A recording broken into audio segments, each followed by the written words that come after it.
Hello, everyone, and welcome to another episode of By the Numbers, the ultimate CSGO podcast. I'm your host, Richard Lewis. Joining me as co-host, as he always does, is the ever-cheery Duncan Thorin Shields. But somehow, I think he's going to be a little bit more upbeat today, based on the fact we're going to be spending a large portion of the podcast, I imagine, talking about what happened with Immortals at DreamHack Montreal. Duncan does like to sort of take names and dish out his brand of podcast justice, dare I say. I've got a few threads on Reddit at the moment, can't lie. Yeah, can't lie. Amazingly, not all just telling me to fuck myself. So yeah, might have even done some good this time, right? No, this is the thing. For once, you are on the side of the mob. It's incredible. Unreal, the mob coming to get you. So good on you, Duncan. I feel it's a big turning point in your career. That's why, here's the thing. One thing that did always trigger me is the sort of fans who were like, thing is, you just have loads of fans who vote all your stuff and just harass other people. It's like, man, I'd love to have a fucking mob like that. Give me one of them. By the way, if you think this world would look like that if I had a mad mob that did anything I said, are you kidding me? Yeah, are you kidding me? Half of our fans are the ones who go, I am a fan of his, and then insert loads of insults. Like, those are my fans, you know? Yeah, it's the same for my fan base as well. It's like all the time. It's like they always feel the need to preface support for my work with something like, I think you're a fucking disgusting human being, but you do good videos. Cheers, mate. Yeah, thanks. I'd rather it was the other way around, you know what I mean? I'd rather you actually got to know me as a human being, thought I was all right, and maybe didn't like the videos that much, you know, and just picked and choose them as you want. I just like it best when the problem is if they're total idiots, you can just discard it, right? But it's when they sounds like it's starting like a brilliant tweet, right? You know, they're like, oh, I do appreciate all your insightful analysis in esports. You think, all right, this guy's a bit of nuance. I just don't agree with the way you're a member of the alt-right. Like, how's got straight to that? Yeah. Why is that your analysis? Where have I given you? What I do now is like, this is how I amuse myself. Whenever there's a thread about you. I mean, first of all, if there's a thread about one of us, the other's name will get mentioned in it for some reason, as if we were like separate, conjoined twins that were like separated at some point in our lives, you know. Or we can argue about if we're Christopher and Peter Hitchens, which one's Peter. We can argue about that later. Going to go down the Burton Ernie route. Yeah, no, fuck that. Because here's the problem. No one wants to be Peter Hitchens. not even Peter Hitchens. But anyway, yeah, you know, like, so what I do now is I control F, Nazi, that always comes up. White supremacist always comes up, and alt-right always comes up. And I have no idea why, because I can't even think of any topics we've ever broached. Well, and if they ever tweet, though, obviously there's always that one guy. He is just like Trump.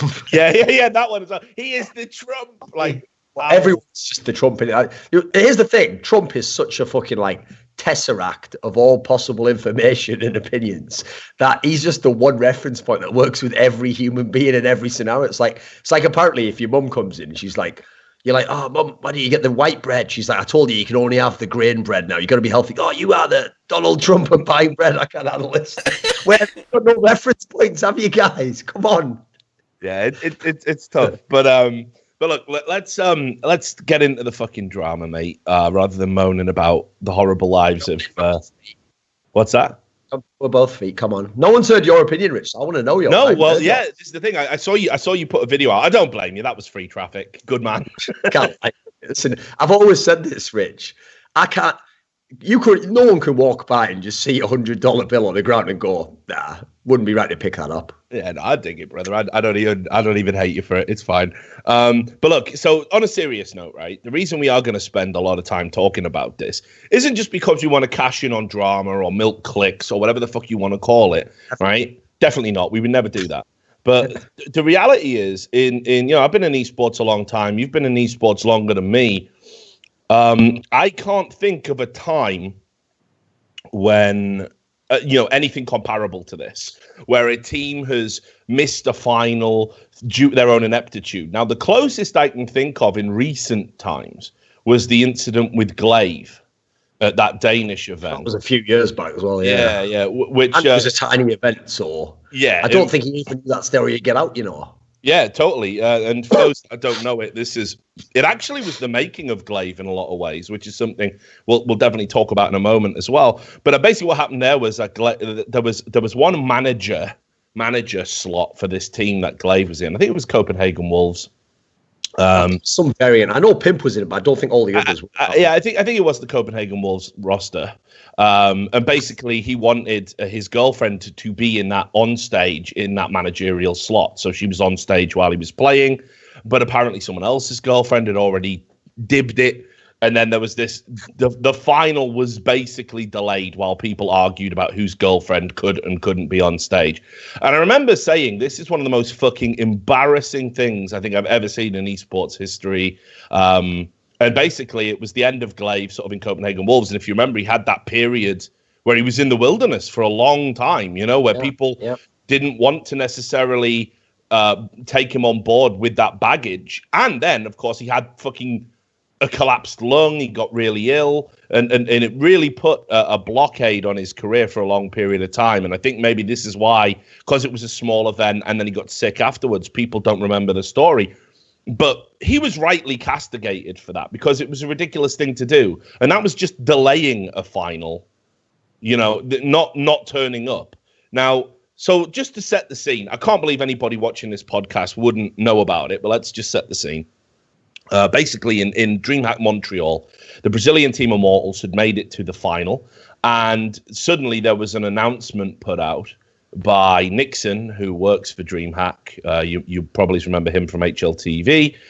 He's one of their tournament directors now, saying, unfortunately, we're going to have to forfeit a map in the grand final between North and Immortals because Immortals didn't turn up within the requisite amount of time.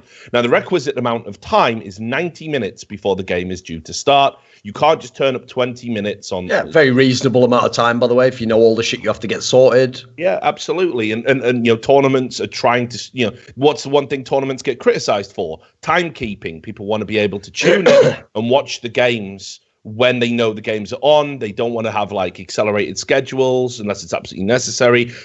People who want to watch the matches just want to tune in at time X and know the game is going to start then, right? So DreamHack were doing their part to make sure that happens for the fans, and players have got to play their role in that. So turning up 90 minutes earlier means, we can work through sound problems. This is what players always complain about. We sat down and we didn't have time to set up and prepare. Yep. Well, DreamHack gave you 90 minutes there. And so you can't have it both ways. You've got to turn up on time. Mate, imagine if a team for real only got 20 minutes. Yeah. Then they would for sure make an excuse. Yeah, I've heard it. I've heard it enough times at lesser events or when someone's already behind. So anyway, Immortals turned up 20 minutes before the map was due to start. It's got to be said, by the way, when we say Immortals, we mean 3 members of Immortals. Yes. All of the time we refer to Immortals doing something wrong. This does not include Bolts and Steel, who were there 90 minutes on time, frantically trying to get their teammates to turn up. I know. Sound as fuck guys, by the way. Yeah, absolutely. And their coach, Zach, as well. Also sound guy. Yeah, who was ill the entire time and had to babysit these guys by his own admission. So when we talk about Immortals, we are talking about Henny, we're talking about Lucas, and we're talking about KNG. Because Bolts and Steel were trying to get them there. And I've had this confirmed by about half a dozen people, including tournament admins.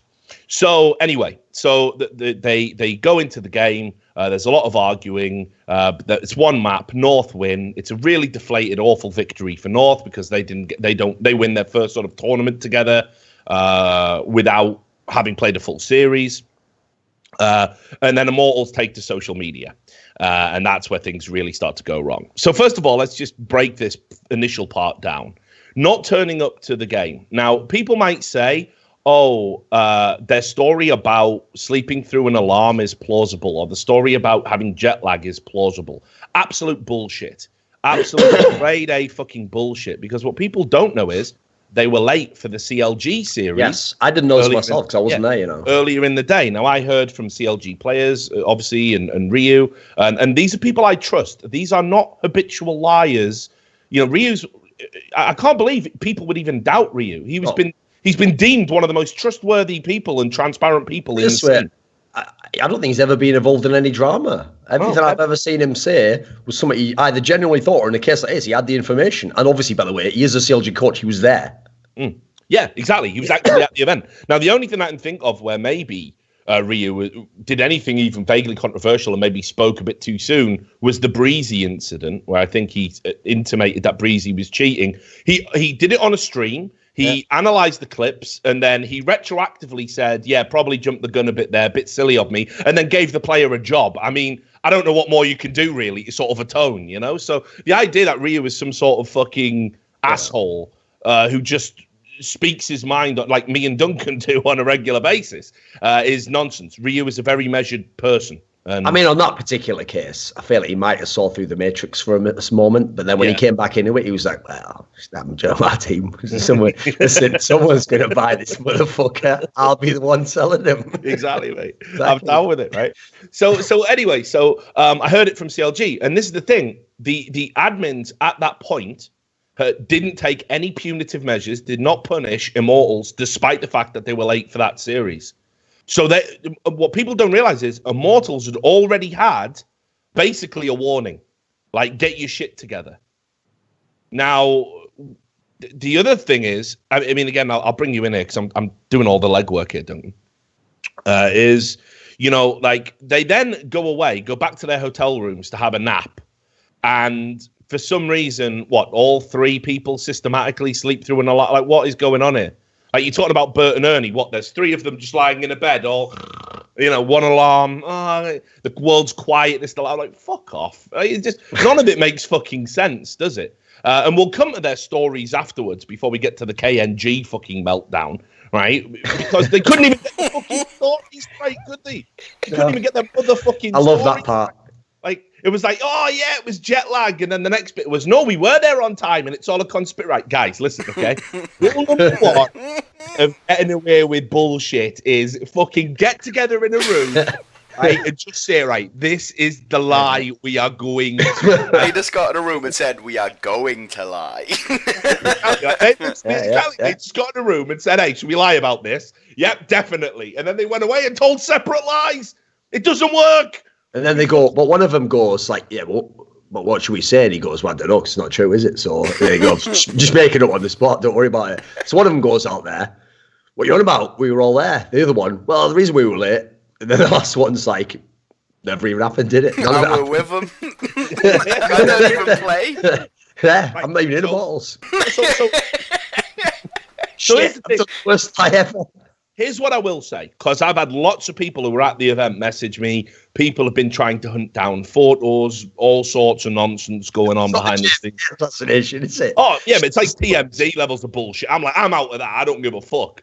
Because, right, here's the point, right? I don't care if it's version 1 of the story that they were up drinking, but they were just doing it late. I don't care if it's version 2 of the story. They all went to a strip club and were making it rain till the sun came up. I don't care if it's version 3 that they were just in the hotel lobby but didn't go to bed. No matter which version you believe, right, they were not tucked up asleep like they should be the night before a tournament, despite 2 of their teammates and the coach doing that and recommending that they do the same. Plus, the only opinion an eyewitness testimony I will ever stand by is I want to know what Christian Hellspawn Lord thinks, because his word is God, as far as I'm concerned. And if he says something happens, Rich. Yeah, I know. Oh, yeah, absolutely. And despite what any other eyewitness says, it happened. So, yeah. I'd go as far to put in a statement. He's a very accurate person. He definitely not a rat. Yeah, definitely not some kind of person who would tell a lie based on a beef from 2006. Definitely not. Where did you think that year randomly? It's good year though. Vintage. Yeah. It was great. Love Rukaka. So anyway, basically, yeah. Fucking, you know, the reality is they didn't go to bed. That doesn't matter which version of the story you believe. Yeah. You'll notice as well, they've not denied that. They are expressly saying we weren't partying. They never said they weren't out late. They never said they weren't drinking. They never said this because, quite simply, they were not doing their due diligence as professional players.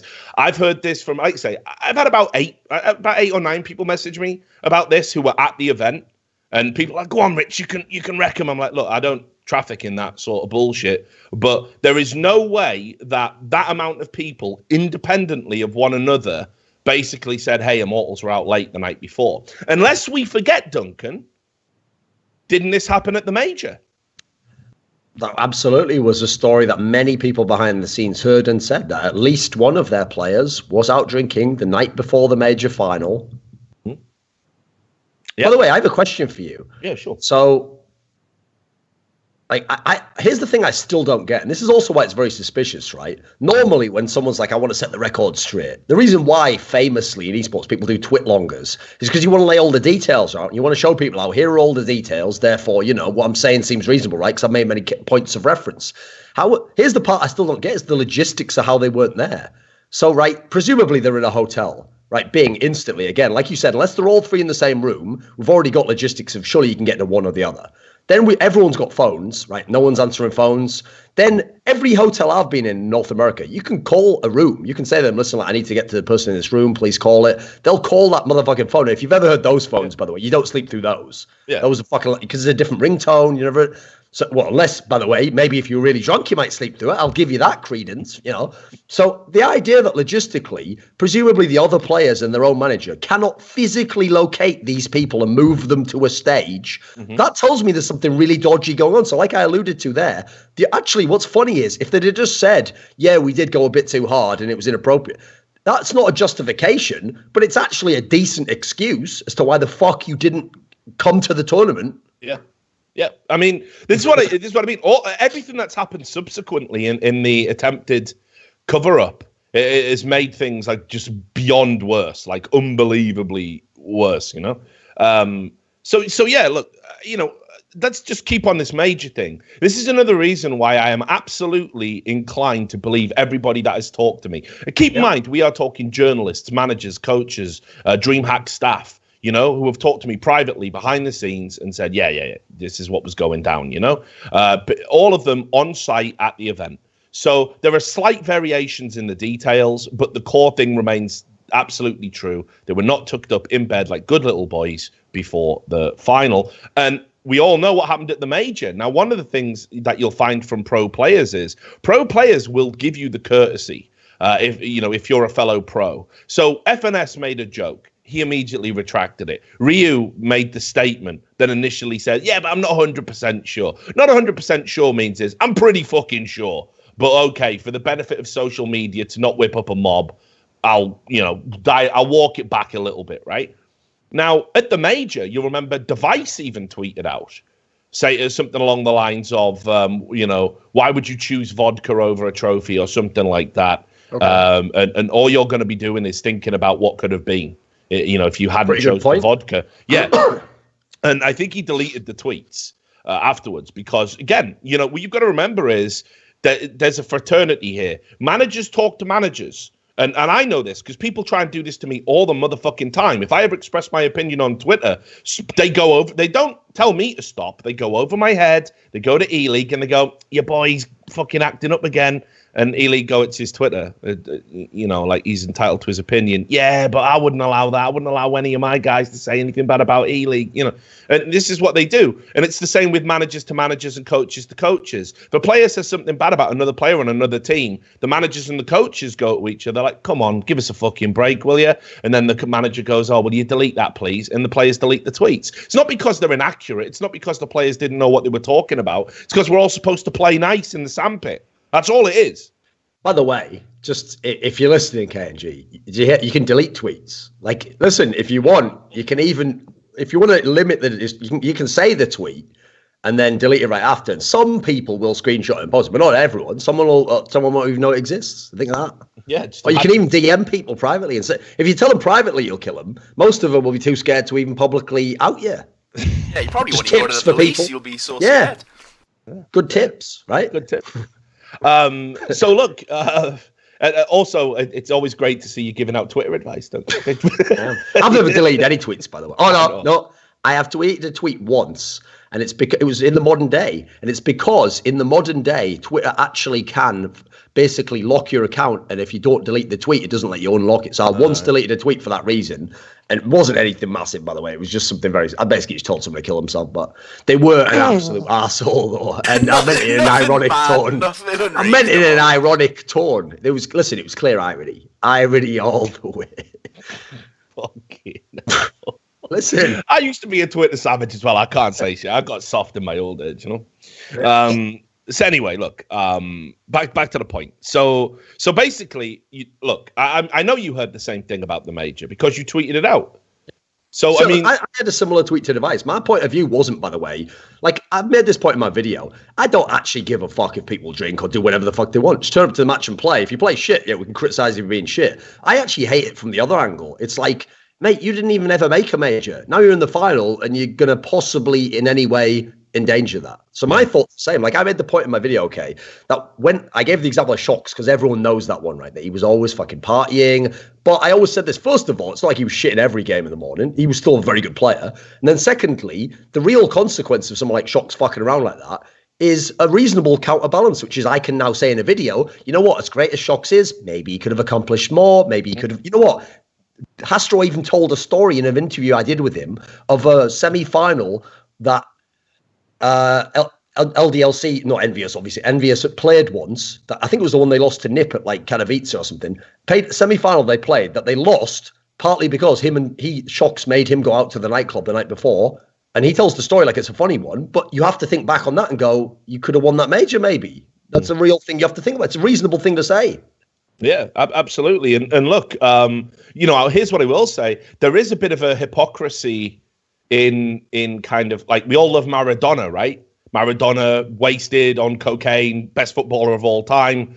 George Best, 10 pints of Guinness, turns up, plays a game, wins it. You know what I mean? Like legendary footballer.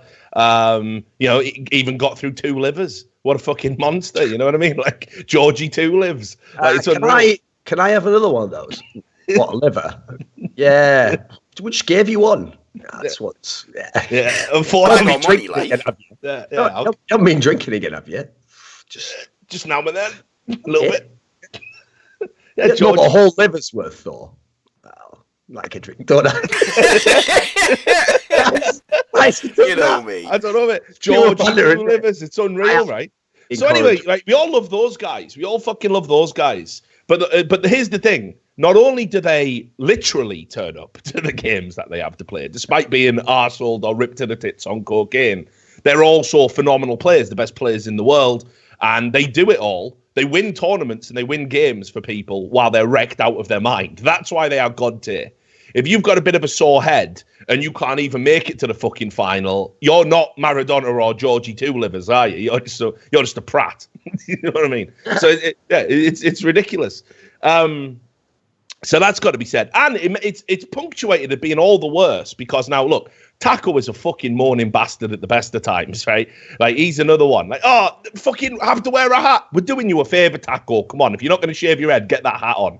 Just real talk with your brother. You know what I mean? But, like, he's like, no, the hat rule is evil. Like, calm down, mate, right? So he played with fucking mumps. Now, I don't know if you ever had mumps. I've not. I had it as a kid. Right, and obviously when you're a kid, you bounce back. You know what I mean? Like kid diseases don't wreck you as hard when you're a kid, but if you get them when you're an adult, they're fucking awful. You know, like chickenpox, being shingles, and that sort of shit. So mumps fucking wrecks you as a grown man, right? Like so he riddled with mumps, all swollen jaw, like all his glands up, his immune system fucking that's worse than any hangover. He got out of bed, he turned up to the fucking game, and he played, and I don't even think he was bottom of the frag chart. No. You know what I mean? So that is how you handle your fucking business. That's what a fucking real competitor does. So it's you haven't even got like, yeah, well, no one else has been in that position. Taco had it way worse. Made it to the fucking final and played fucking, made it to the semi-final, I should say, and played fucking well. So even Fallen came out and said that's a good comparison and said that these other Brazilians at Immortals were a disgrace. That's Fallen, the king of Brazil, saying that. You know what I mean? Yeah, I remember he was one of the ones where, like, listen, a lot of fences have been mended, Rich, but he was one of the ones who, in the past, has been too patriotic and has tried to defend some ridiculous shit from the Brazilians, such as when my boy Zeus, who I love dearly, was saying all that ridiculous shit to those admins in that Northern Arena with the old Immortals lineup, where he was like trying to imply that they don't speak English and it's fine for them not to have headsets on, and fucking hell, like, in the past, remember, Fallen uttered the immortal phrase when it was about Cloud9 agreeing to the restart. He was like, only pussies try to win all the time or something, which is like that. Here's the thing. I get the spirit of what he meant, but fucking hell, it's a banger of a line. And it's begging to be taken out of context. Yeah, totally. So anyway, I agree. If he's going to come out and say it, you fucked up. You done fucked up, haven't you? Yeah, totally. So just before we get on to KNG, just as a final point as well, I want to just say, well done to DreamHack. There's nothing I would have loved more than to sit here and have a little pop at DreamHack. You all know that. I've had my differences with them, but we're getting there. The relationship is healing slowly. There's still some gaping wounds which might never be filled. Lies mostly, but whatever, it's fine. It's always the lies that get to you, isn't it? I hate them. But anyway, so the lies. I mean, I hate the lies. Yeah, the lies. Yeah, of course. Just the lies. So anyway, but here's what I'll say: like, fucking bravo to them for taking such a hard line on it, because, as I said, they gave him leeway in the CLG game. This is the fucking final. Let's be clear about what this does when you don't follow the rules for a final, potentially delay a final. It's supremely selfish. You disrespect your opponents. You disrespect the tournament organizers. You disrespect the fans who were sat in the chairs waiting for you to come out. That's your own fans, by the way. People who bought shirts, people who cheer your fucking name, people who follow you on Twitter, people who give you the relevance. I won't buy into that line like, we give you everything. That's not true. When fans go that far, they're a bit mental. You know what I mean? Like, you owe us everything. Definitely don't. But that being said, the people at that event who come out to see you play, it's ridiculous. It's like when you see rock stars, I'm just going to be 2 hours later, Axl Rose again. You know what I mean? Like, I'm just going to keep them waiting. Why? Because I can. Like, fuck off. You're just being a pure cunt at that point. So no defense for it. And look, I know it must have been really difficult for DreamHack to make that decision. Immortals are a very popular team with a very influential owner and CEO in North America. But for me, I think deducting a map was the right thing to do. And I hope in light of what comes next in the story, and I think it's even enough on their own instance, I would certainly rescind an invitation or right to compete in a qualifier for the next event. I think that's proportionate. I saw a lot of people going a bit ham with the calls for punishments. And again, we'll get to that with KNG. Like, I saw people calling for Valve to ban him for life. You people are fucking ghouls if you think that. You people are so out of control. Like, woe betide you ever get any power over another human being in your life. You know what I mean? The sentence cannot always... To the gulag. Yeah, exactly. Send him to the gulag. Yeah, but what do you mean? Build a gulag. Yeah, you've got to start there, right? These people are out of fucking control, like, for real. But anyway, so congratulations to DreamHack. Like, E-League have taken some difficult decisions in the past. I know how hard that can be, and you do catch some flack for it, but it was absolutely the right thing to do. And I hope there's further punishment. Speaking of which, though, because obviously the E-League one is one where famously... Remember before, you're thinking of the SK one, but remember before that when Tempo Storm didn't get invited, and famously one of them, I think it might even have been Bolts, did that tweet where he goes, "Is it because we is Brazilian?" Now, someone did say a joke on Reddit, and I'll give full credit to him. It's an account you all know. It's that account called Adren Most Consistent, and he obviously posted a shit. Yeah. He had one of the most banter lines about this situation where when I put out the information, like you said before, I'd gotten after the video that actually they were late for the fucking CLG match as well. They were very close to being forfeit. The difference is that isn't the final, so maybe you can have some wiggle room in the morning, He just said, like, here we go. This has to be repeated. He goes, yes, because Canada is racist to Brazil and the time is different as they do not respect Brazil. That is fucking banter, isn't it? Not bad.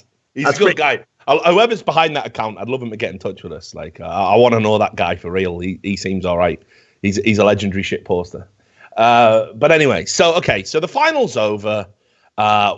Lies are being, the spin begins. Lies are flying out all over the place. You know what I mean? Like, fucking everyone's going nuts. Like, the jet lag lie, it's a noble attempt. It's a noble attempt, but it just doesn't work, mate. I mean, every player would be fucking late. Like, think about how much jet lag. Mate, all I can tell you is this. I've been jet lagged many times. In fact, actually at events, I tend to have like semi-insomnia. Like, sometimes I get like 3 or 4 hours max. I've still never missed a fucking call time ever. No. Because guess what? I set my alarm, then I set another alarm, then I plug the phone in. There we go. Yeah. And if that didn't happen, guess what? That's why I said the logistics don't make sense.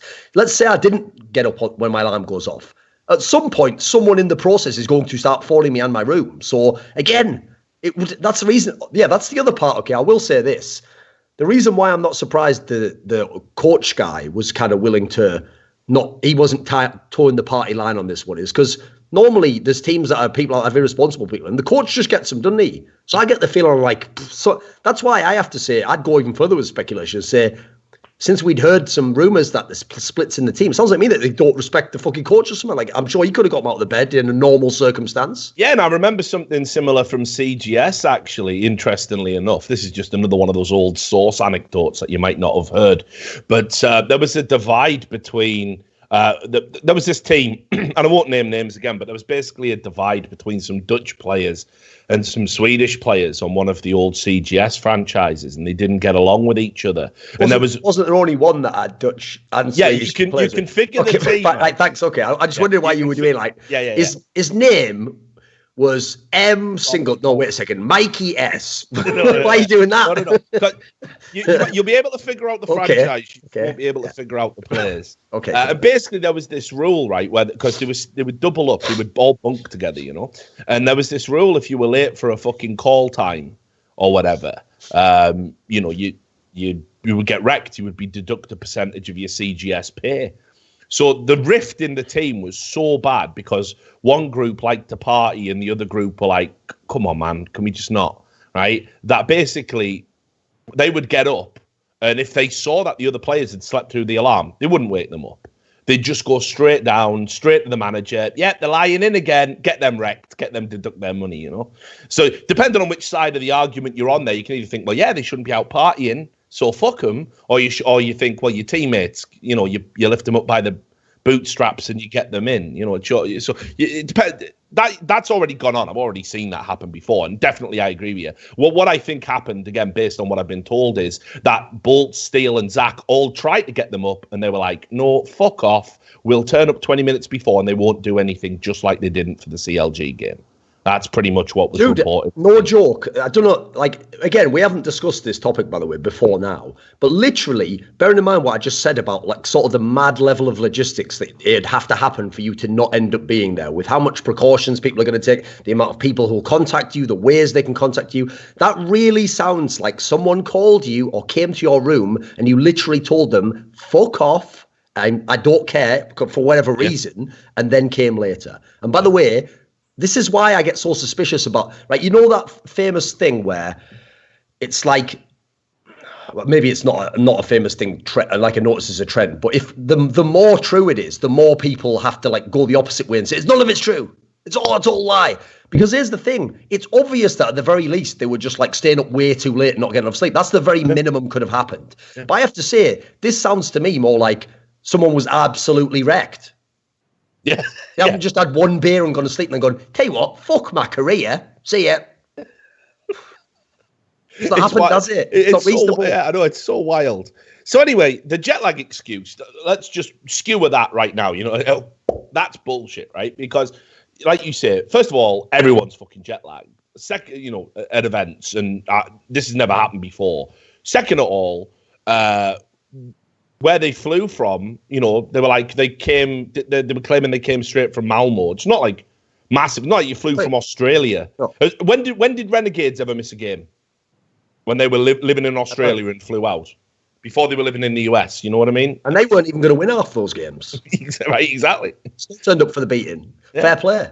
Yeah. So, absolute nonsense. Then this idea as well, like that, oh, yeah, we were really there on time, but then DreamHack just punished us anyway. Yeah, fuck off with that. Isn't it? Yeah. The classic, and I made the tweet initially before I realised how bad it was going to get. There is this persecution complex along some groups of Brazilian players that it's like all the rules of the game are all set to somehow conspire against them. Like Taco with the hat rule is a prime example of that, because he got upset about it as if to say, well, people are only doing it because they don't like me and I happen to wear a hat. Think about Taz. Taz is a grown-ass man. Obviously going bald, like it happens if you've got the gene. You looks like a banger in a hat as well. Yeah.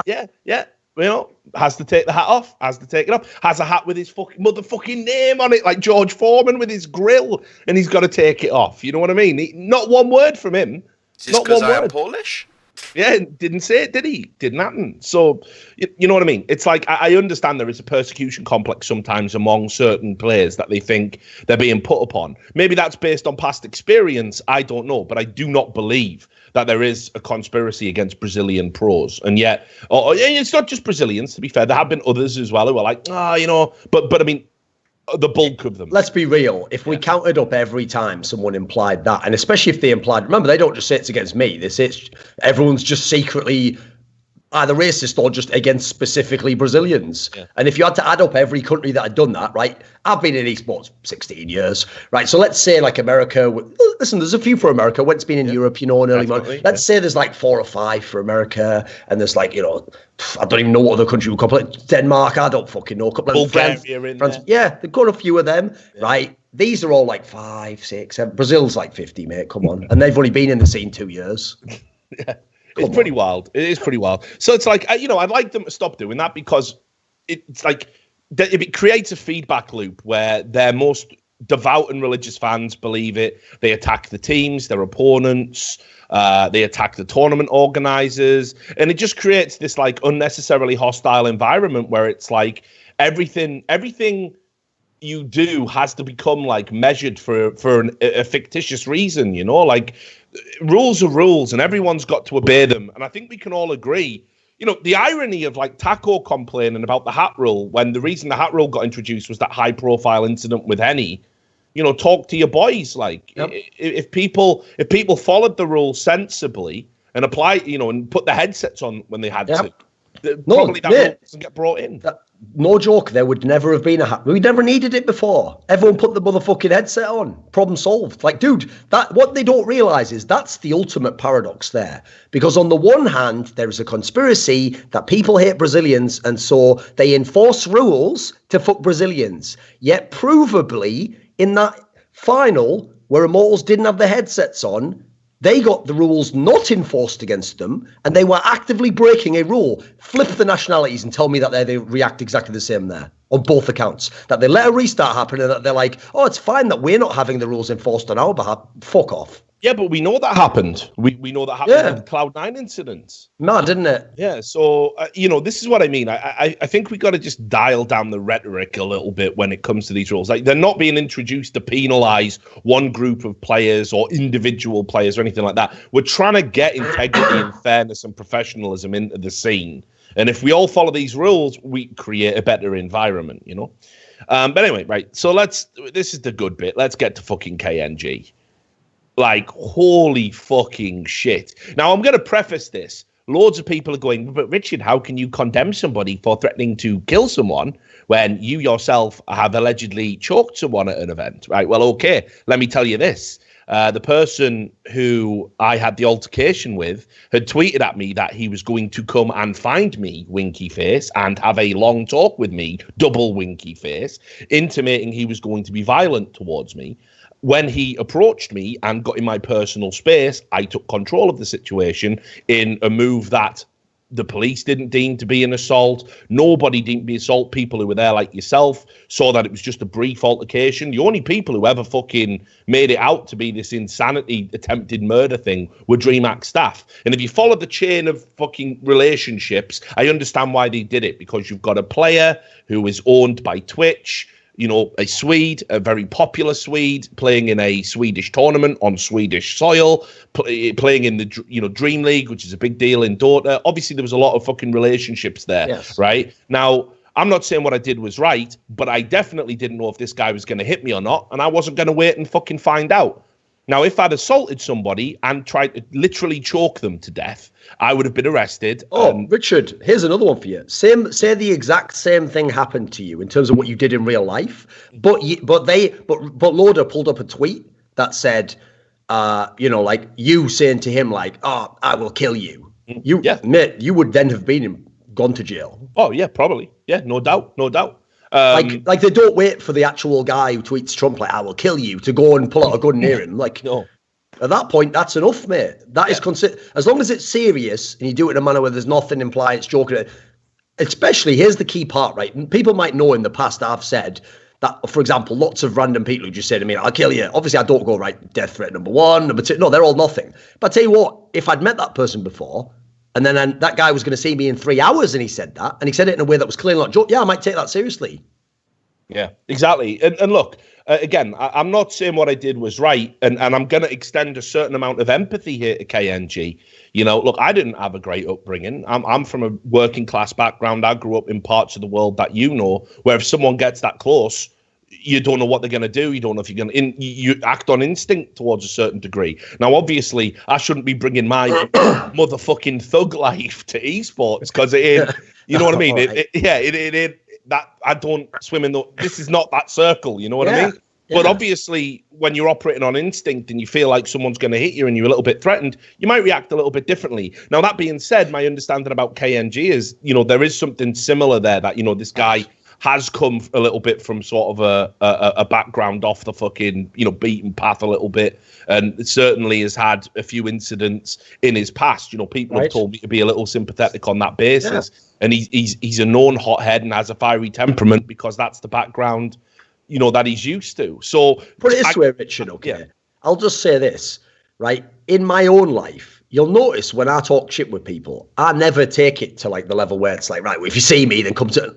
The reason I never do that, by the way, it's not because it never happens, but even if people go to that level, I make sure that like it's like a joke that dials it down next, okay? Because when you're in that situation, it can go terribly for everyone, mate. It's not even like in theory, I could bait all these fuckers and get them banned, right? Just have them come and punch me. Yeah. I've never in my life, again, this is my background, in my own life, nobody has ever come up to me, directly at me, come right in my face like Loader did to you, and then that not led to someone punching the other person's face in. So in that scenario, I would literally just go, well, I don't like to have to fight with the disadvantage of having my head punched first. I tend to like to win fights because I land the first blow. So again, can people not empathize with the fact that not everyone comes from the same background? Which, by the way, I tried to make this point in my video as well. I actually said at the end of the video, while absolutely KNG must understand we are not in Brazil, he has to integrate into another culture if he would like to be part of it. At the same time, I acknowledge that if he says he's going to kill someone, I can't know if it's in his case because I've heard some other things, but some people might say that. Like, I think that was the case with the Fur incident in the past where he was making those like sort of weird poetic comments that he's going to put a bullet in someone or something. I think that just meant it's like a really strong way of saying like, get fucked. Yeah, exactly. I don't think he actually meant it, you know. Yeah, totally. And this is what I mean. Like, Americans won't read it that way. They'll be like, my God, the police, please. Yeah, it's a Portuguese phrase, to bite the bullet or something, right? Which it obviously doesn't mean you will get a bullet. We will fucking light you up, you know. But anyway, look, so this is what I mean. I don't think people do try and extend understanding towards other cultures and different ways of life in esports, you know, and it's like, it's a shame because it's a global game. You know, one thing I will say is sometimes you might encounter people and they come from a very different background to you and have very different cultural standards. And some of it you might not like, but, you know, if you've got to try and find, you know, you've got to try and find that middle ground always. People might say things that you find abominable. You know, I've met people from parts of the world in esports, huge homophobes, for example, and that doesn't chime with me at all. I do not fucking like that, and you know, I've got loads of fucking gay mates and all of that nonsense, and I don't want to fucking hear people saying that shit, you know, around them and making them feel uncomfortable or whatever, you know. But that being said, if you've been brought up a certain way, at what point do I just say, well, now I have to completely cut you off and not associate with you because you said this thing? I don't know what's right and what's wrong on that front. I try and just steer the conversation away from it, you know? Like, and I think there's certain things we can all agree are just completely unacceptable in the esports space. For example, I definitely wouldn't associate with anybody who had said anything racist, for example. You know what I mean? Like, if I believed somebody was a racist, I wouldn't mix with them at all. Like, that would be the end of it, and I would expect them to be ostracized to a certain degree. But, you know, my understanding about KNG's background is, you know, he's a working class guy, and working class definitely means something different to Brazilian people, Italian people, than it does to American people per se, or Swedes, you know. And I'm trying to find a way to kind of understand him a little bit better, because I don't think he should be banned for life. for saying that he was going to kill someone. It's completely fucking unacceptable. I think we can agree with that. But I think he had a mad, hot-headed moment, you know, and it's not even the tweet that bothers me so much. People tell me they're going to kill me on Twitter every fucking day of my life. No, mate, it's the fact he was serious. Yes, it's the fact that his own coach, Zach, had to physically restrain him while FNS had to leave the hotel.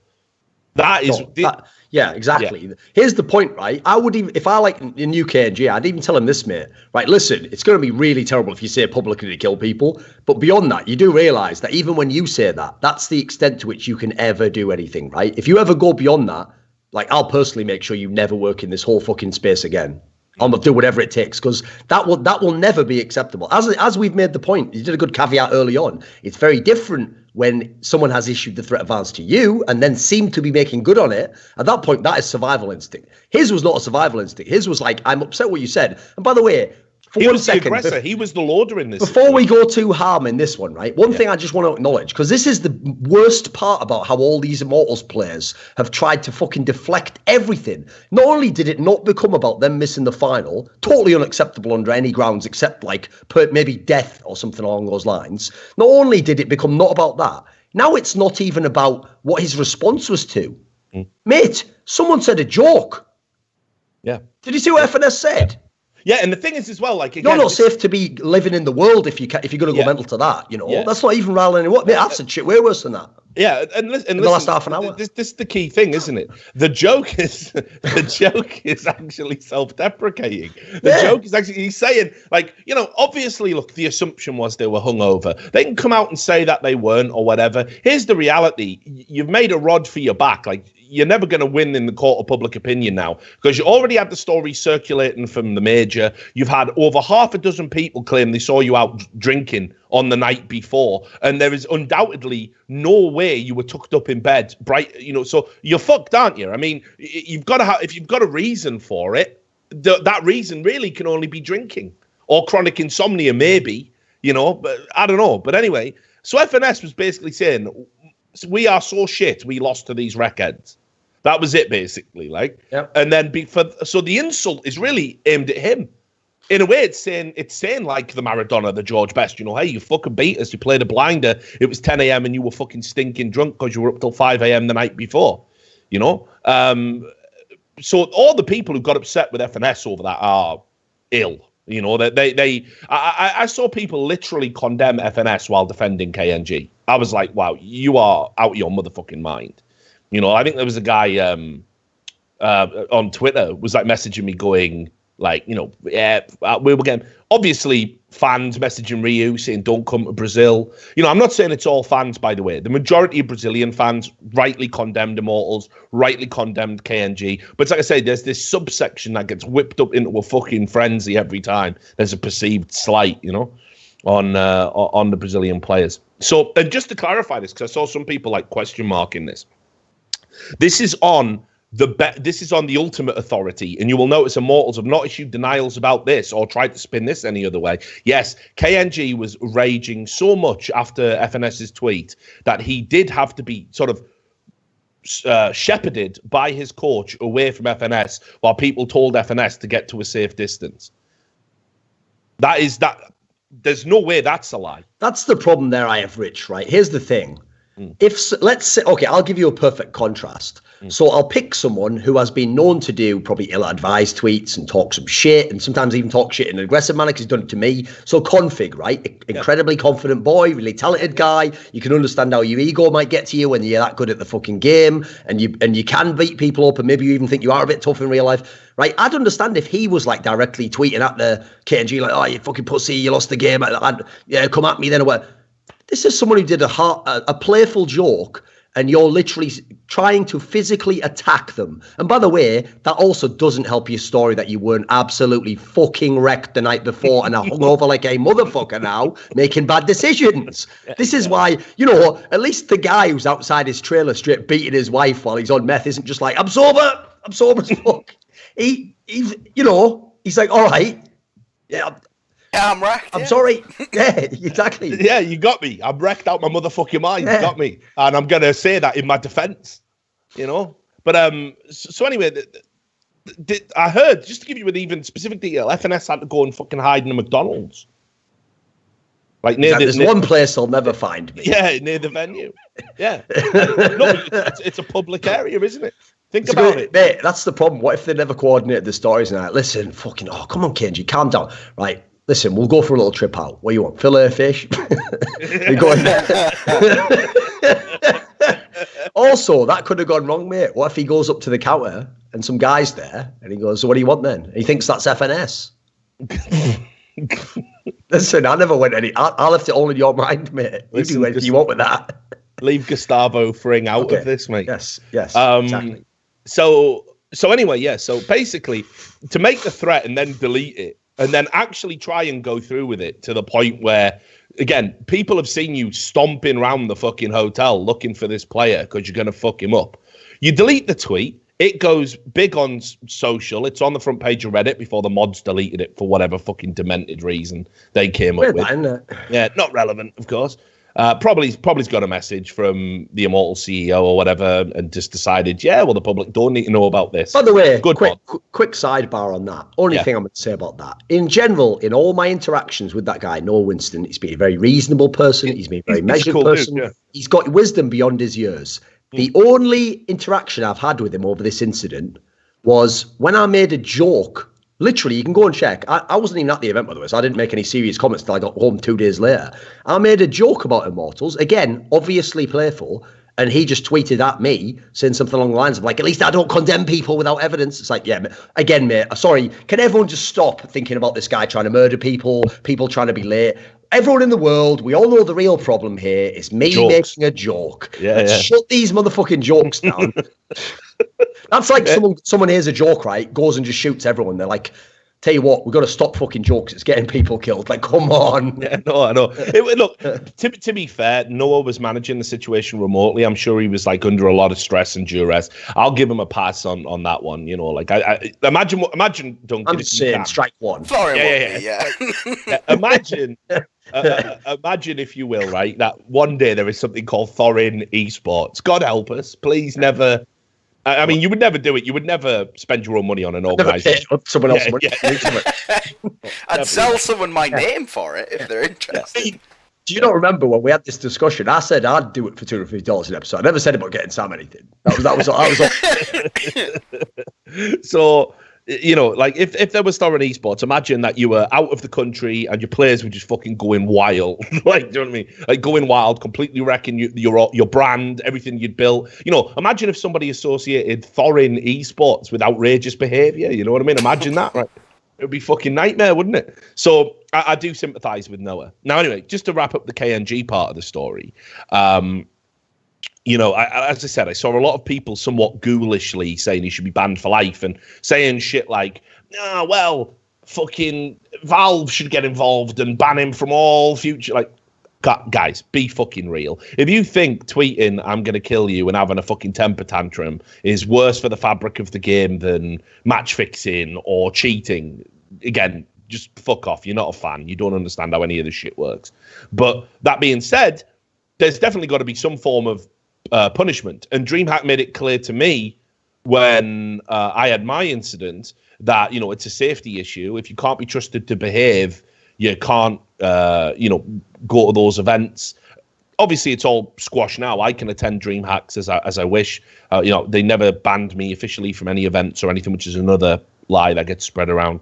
But, you know, it was a consideration because they didn't know if my behavior, you know, the way they framed it in their minds was I was out of control lunatic. They didn't understand that self-defense is quite a normal instinct, you know.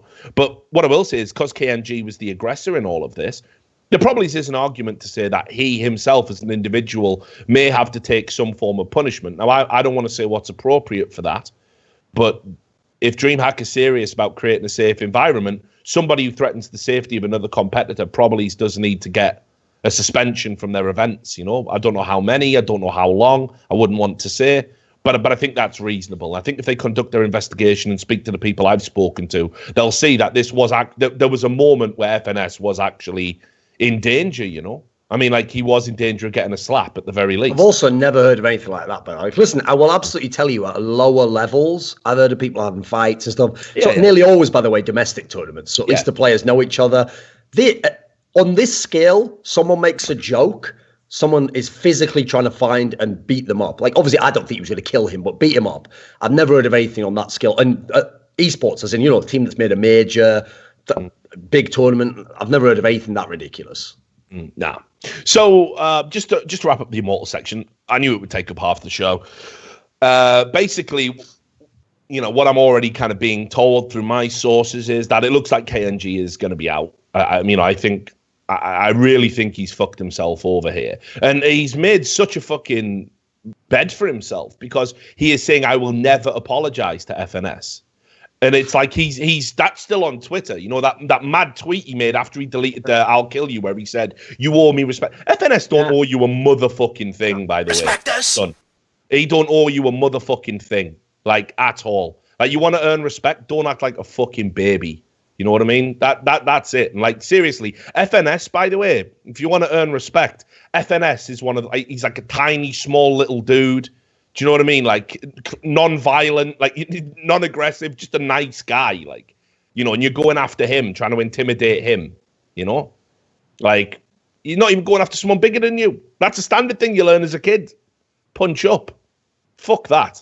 So, yeah, he's left that there, and he's saying he'll never apologize because in his mind, FNS has spread a vicious rumor and tried to get him fired, even though FNS wasn't even the first person to tweet it. Mate, first of all, you know how mad it looks that FNS apologised for his tweet.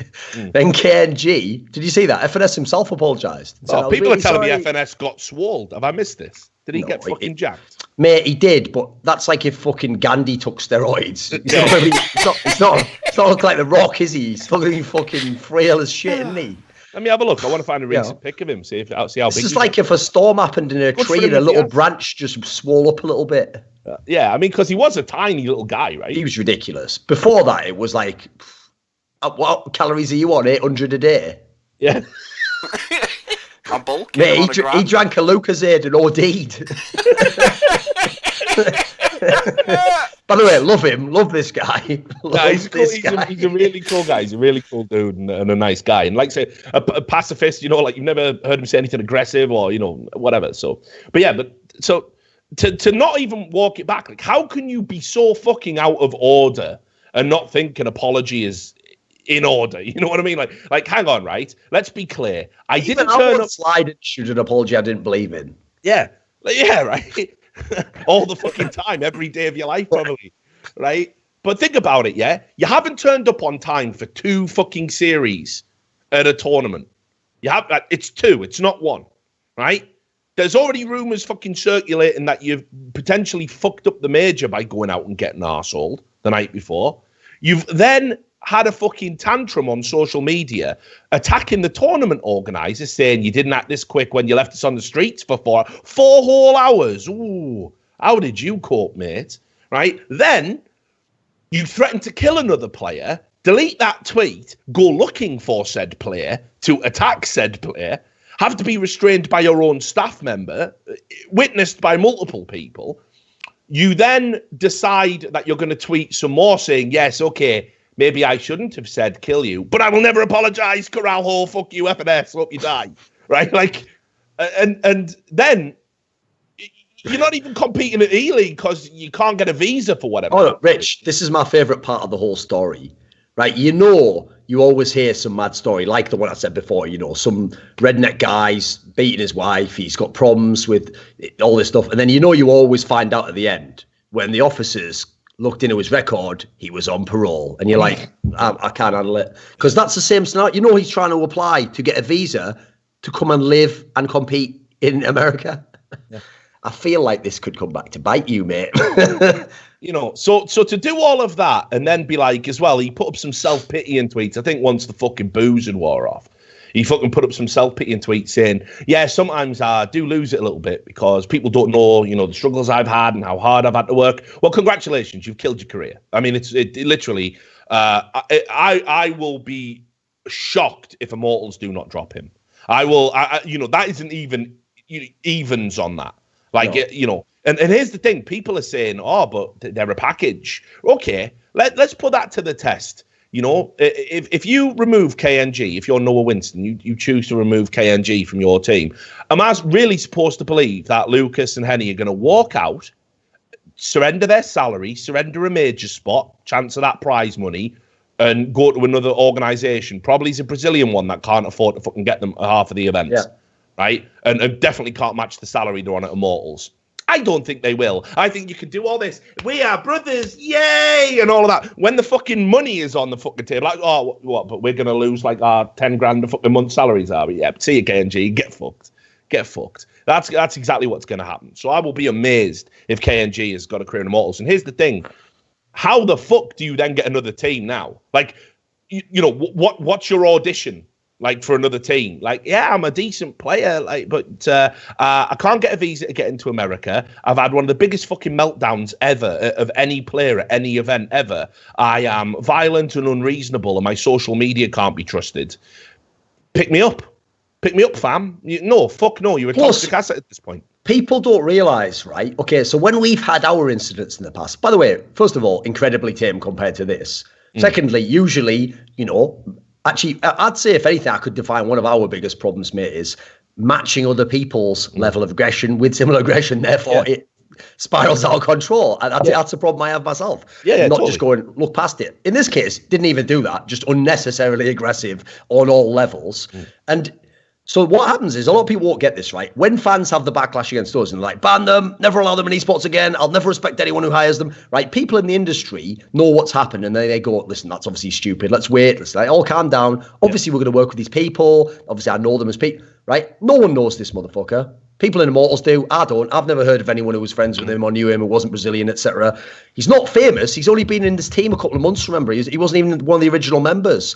Then you've got to add in, because people behind the scenes now know he's tried to physically assault someone, they don't want people like that around. So it actually would be the point where now we're at the territory where someone legit could get blackballed from esports. You know, you hear about those guys in NFL teams where they were ridiculous with some of the shit they did, like irresponsibly behind the scenes. And even if we know they're good enough to be on some team, even as a second string guy, you'll know they'll never get hired again. They're just perma blackballed. He's at the level now where, man, I think a lot of people in the industry would look down on you if you signed this guy for your team, or they'd be like, "So you only did that for money, then?" Or so, you know, something like that. Yeah, well, the fans certainly would, and whether you want to think that's a big deal or not, it'll certainly make a difference in the short term, if not the long term. Now, where I want to end all of this is as well. Obviously, the SK Gaming guys got involved, and Fallen, I thought, towed a really professional line, was very balanced and nuanced in what he said. I did have an interaction with Fur and Dead last night, where Fur basically was one of the people saying, "Oh, what FNS has said is outrageous, and he should know better." And it's pathetic, isn't it? Yeah, and I just like had a little jibe. It's not like I disliked Fur or anything. I don't dislike anybody really. Get on with all the pro players, But I did have a little dig at him. Like, I retweeted his fucking thing that he said about Simple. You know what I mean? Where it was like, "See you at LAN, motherfucker." You know what I mean? Yeah. And he said, yeah, and that was a mistake then. And people were immediately tweeting going, "It's ancient history. It was last year." So there was that.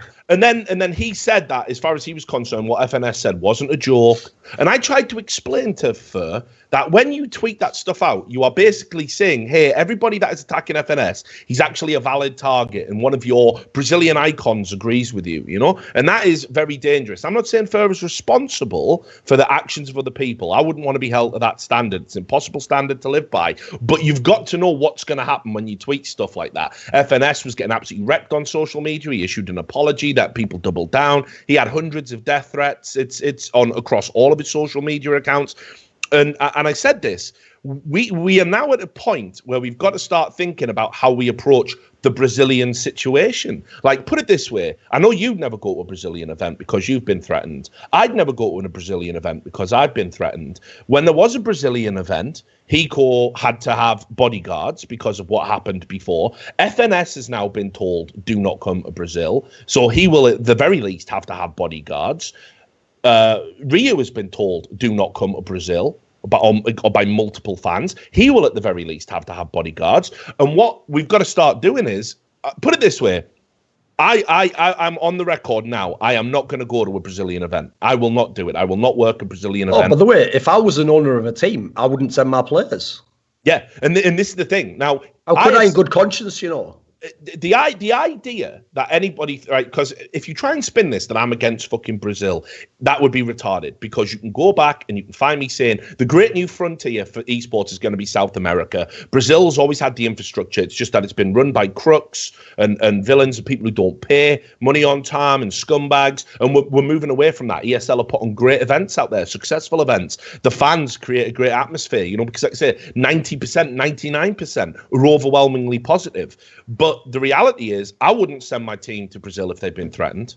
And so CLG, I guess, might want to disregard themselves. And equally as well, if I was friends of that team, I don't think I'd go in a show of solidarity, you know, because we have got to fucking stop saying like that this is just normal. The Hiko bodyguards thing, ESL basically tried to keep that hush-hush. They didn't want that out there because it isn't a good look, is it? That one player has to literally be escorted by 2 fucking bodyguards anywhere he goes because people are threatening to murder him. Let's just make this clear again. Just as with FNS, extremely mild what he did, reaction that someone will try and kill you, totally unreasonable. Yeah. Hiko didn't even issue any sort of public statement wrecking anyone. He just didn't agree to a replay, which he was not obliged to agree to. That's it. So when people always do this from scenes that have full of haters, right?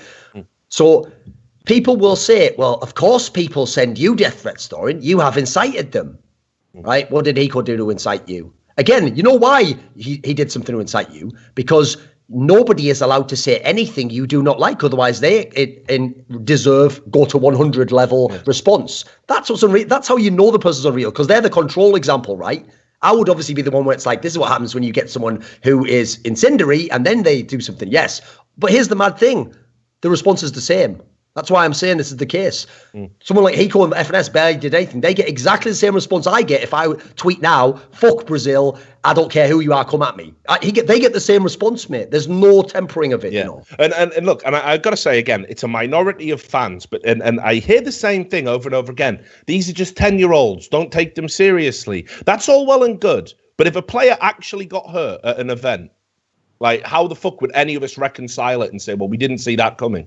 Do you know what I mean? It's like, look, there was that lady who got fucking shot at a fucking X Factor meet and greet audition by a deranged fan who turned up with a gun. You know, like, don't think this is beyond the realms of possibility. Unfortunately, with the growth of esports and the kind of the way that the scene has grown and the amount of people who are interested in it, combined with the lack of security, the lack of actual genuine security that you have at the vast majority of events, not a problem I have to worry about at E-League, thankfully.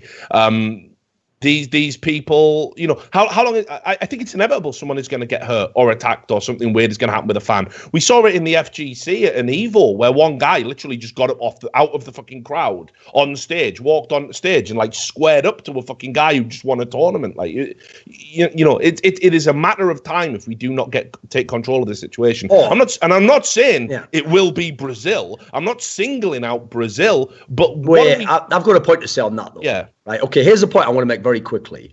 Right. I always make this very particular distinction about my interactions with people from Brazil, which is this. Right. Whenever I'm talking about, okay, so anyone who comes from League of Legends will know I have a famous beef with TSM fans. Yeah. Now, I will say in League of Legends, TSM fans are outrageously bad. Like the amount of them who are bad and terrible and send you such horrible, just complete arseholes 24/7. The amount of them just dwarfs anything you could like. Add up 100 other teams, you won't get near to what the TSM fans do. Even with that said, are you ready for the ultimate fucking context of all time? I think I might have had one TSM fan ever sent me anything approaching a death threat or that they'll beat me up. Now, I have now got to the point, Rich, where when I made a video wrecking TSM fans in League, I had to constantly use the caveat, worst fans ever imaginable in League of Legends. I had to keep doing that, Rich, because the difference is, in CS, before I had ever made a comment about Brazilians, when I'd just talking about their team being the second best instead of the best, I was getting the hundreds of death threats. Hundreds of people, like, you would have your face pounded into the ground. It's always, like, very poetic, I noticed, the way they fucking phrase it, you know. Yeah, I was getting that. Now, here's the thing. The only time that ever happened elsewhere was when people literally took things that I said half-jokingly about Poland and thought I literally was saying their country was the worst piece of shit ever. That's it. And that was once, and it was 1 week of my life ever. And since then, let's say 10 Polish threats ever since then. Yeah. The Brazilian one is like, from that day forwards when Luminosity became like top 3 in the world, it has never ended. And anytime I tweet, it maybe just goes up 50%. Yeah, it's crazy. And, and look, again, I don't want to single out Brazilian fans because I know the vast majority of them don't live their lives by this standard. They don't, but the vocal minority is ridiculous. Yeah, the vocal minority that exists within that subset of fans is out of fucking control. And honestly, like, if that vocal minority want to be responsible for tournament organizers not hosting events in Brazil, teams not turning up to Brazil, talent not turning up to Brazil, and basically harming the growth of esports in Brazil, congratulations, you go in the right way about it, because we've now got a group of people who will feel threatened to come and visit you, and you can laugh it off and say that's not a big deal, but it is. It is a big deal, because nobody wants to get killed over fucking esports. Nobody, and no one's even going to take the risk, as outlandish as it might seem. So it's up to players and notable figures in Brazilian esports scene to really start pushing back against this vocal minority and trying to fucking help, get a level playing field here. What First should have been doing, whatever he thinks, either don't comment or, hey, look, what's wrong with the tweet saying, can the people who are attacking FNS just calm down? It was just a joke. From a notable Brazilian player that might have had a positive impact, and instead you stoke the flames. I think that's really sad that you would do that to a fellow pro, because trust me, I know that same vocal minority will attack those guys as well. The Brazilian. Yeah, but Rich, I actually think this loops back in. Here's the reason why I think in the past, I don't think Fallen really thought some of those things in the past were all fair and all exactly right. But unfortunately, I have to say, I think this loops back into the fact that because they have this notion, a self-fulfilling prophecy, that there is a persecution of Brazilian people, they just think, well, I'm not gonna. They attack me as well, so whatever you did was all right. It's like, why do you even associate yourself with them in that respect? Yeah. Just be the guy, like you say. If you just come out publicly and you say something along the lines of like, well, what the best thing any notable Brazilian person could do right now is make a vlog where they're one of them that speaks really good English, obviously, and has been in NA for a while. You make a vlog where you're like, here's why all of that was unacceptable. Here's why you shouldn't do any of that in America, etc. Blah, blah, blah. And at the end, what you do is you say, but listen, this is what life's like in Brazil, and this is what it was like where this guy grew up. And you know what? You used to have to stand for your shit, otherwise you got your head kicked in on the. And then this sort of thing happened. And if someone said something to you in this way, then everyone thought you were a bitch, and then everyone would be victimizing you. If you did like those two things at once, mate, that could have like 100 times the effect of anything me or you do in a fucking tweet. Yeah. And look, just a final word on Immortals. Bolts and Steel, they must, by all accounts, they're sick of it. Just a few bits of media that are worth noting. Zach, their coach, talked about how he had to babysit the players. That was on Twitter. He publicly said, yes. Somebody said, do your players need babysitting? And Zach, the coach, went, yes, absolutely. Last night on Jason R's stream, this was also a front page post, Bolts called those players retarded. Bolts and Steel are clearly sick of it, and Zach's sick of it too. And I this is why I think this Immortals roster, as it stands, KNG, I think he'll definitely be out. And whether Henny and Lucas are going to agree to some changes in their behavior to make things work, because it'd be a real shame for this team to break up. They've achieved a lot of good things. And they've been one of the growth teams, one of the positive teams. First time at a major, you make the final. Bolts and Steel shouldn't be penalised for the actions of these other guys, And I hope the management can find a way. Like I say, for me, I'd cut. This might sound harsh, but I personally would cut KNG loose at this point. I would say to Henny and Lucas, this is it, last chance saloon. All of the things you built, all of this glitz, glamour, the money, the fame, the fact you've got Bolts and Steel, great players, a great coach, all of that goes. You can go back to fucking grubbing around in the Brazilian scene and hoping you get paid, once a month. Or you can stay in Immortals, a legit organization that's going places. So, anyway, right, let's start wrapping up, because I know we've focused loads on all of that other stuff, and but there was lots going on. Quick thoughts about North. Obviously, they won. It's their first tournament win with this new look lineup. What do you make of that then, Duncan? Because I know it's hard to gauge what it means in the circumstances. Like, the big problem is that event wasn't that stacked. Like, that's another thing that fucking sucks about the Immortals one. Immortals were supposed to be one of the teams that could have given them a game. Like, they just played them in Malmo as well. And on that event, that looked like Immortals was really off when they got to the quarters. And they looked pretty bad in that whole tournament. So I was hoping this final would kind of be the test for both teams, see where they're at. Like, this time, did they take North to the limit? Can they beat North? The new North looks pretty good, I have to say. Like, Valdez seems to have slotted right in. He's really stable. I also thought it was a massively positive sign that they won the tournament so easily, considering, I mean, I know they had like a close first game or whatever to that random team that no one knows, but I thought it was a really good sign that this time, like, Config didn't have to just blow everyone away this time, because in all the other tournaments they've played recently, he has been mental, and then either they did well or they were just all right. So it's a good sign if you can also do well when you play star players not going off, I think that's a positive.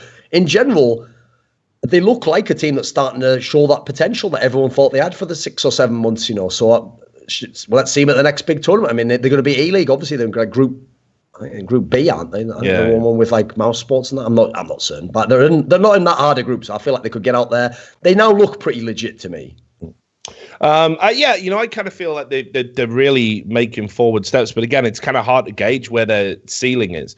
With that in mind, one of our $100 Patreon, Matty Seuss, asks, what is the peak that North can reach with this lineup? And where we think they're going to end up eventually in the top 10 once they settle. I mean, I certainly feel on this current form, they're very good for a place in the top 10, but I'm always leery about kind of placing MSL teams particularly high up, because they seem to come with their own kind of quirks and foibles, very much like he does.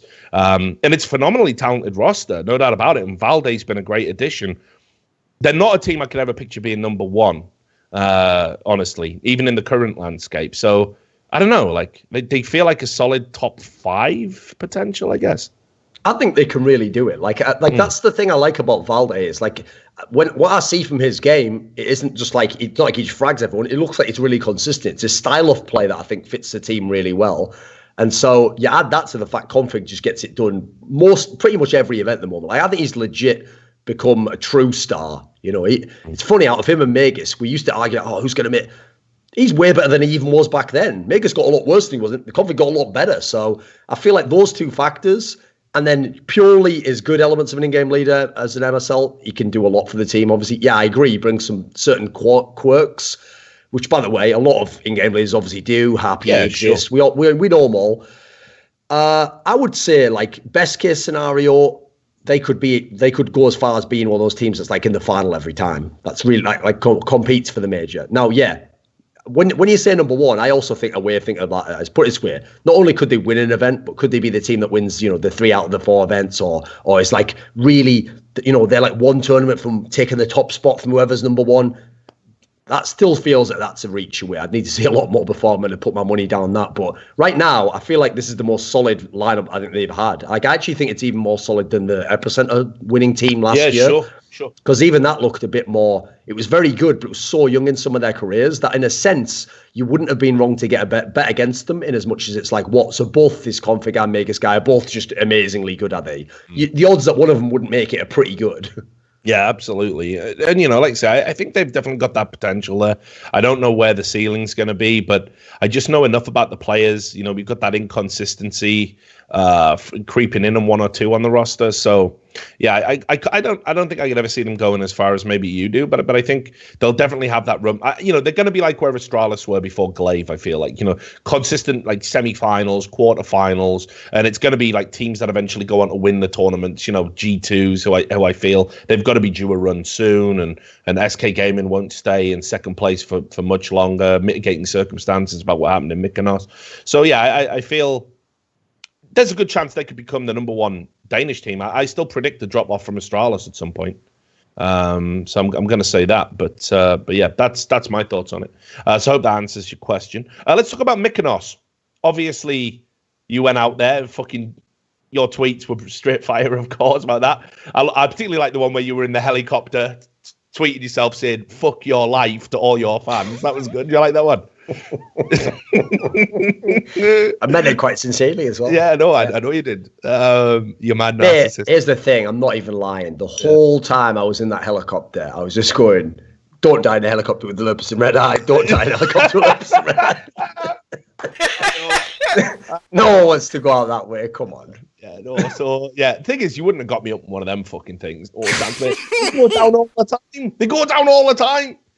I could say they go down as Gillian Tailforth, but no one will know what the fuck I'm talking about. I realise anyone who knows my personality would understand this. On the car drive there, I am Googling on my phone short lupus. Look at the probability of dying in a crash from these. It's way worse than a plane. Look. He's going, I don't know if it's that bad. I'm going, look, you die all the time. Anyway, let's go, strap in. Anyway, they are paying me Skrilla, so up I go. Yeah, keep my own life.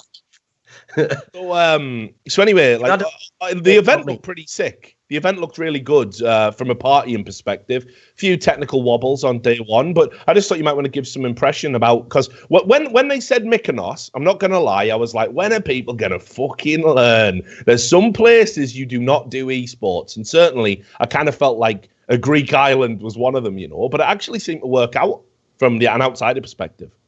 Right.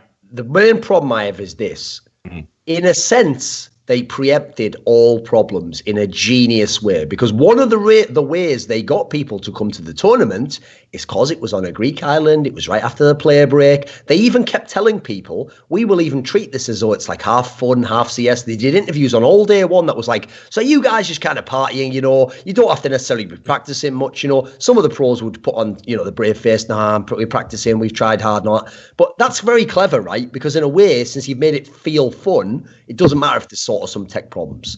With that said, what I will say is, listen, while I liked some aspects of the tournament, it did literally have an internet line go down, power outages across the whole island that were not their fault. And they could, listen, they had a backup generator, fair enough, that lasts a while, you can do that. These are issues, you know. So my point is this: if you're going to host another event there, do it the same way. Keep it as low key in that sense. Have it a week when you're still going to get viewership because it's off. Have it be like a home story cup, except not in a Daft Cunt's home, in an actual villa. Just don't try and bill it as the number one esports tournament, which they didn't do, by the way. But as long as you, listen, mate, you know. I know. Can we use your home, you Daft Cunt? Yeah, go on. Again, don't worry, mate. He may as well fucking live in Brazil now. Ironically, that would kill two birds with one stone and solve his problem there, wouldn't it? Be a nice, lovely, sunny place. Just wouldn't be able to invite CLG, would he? But unless they want to kick a player.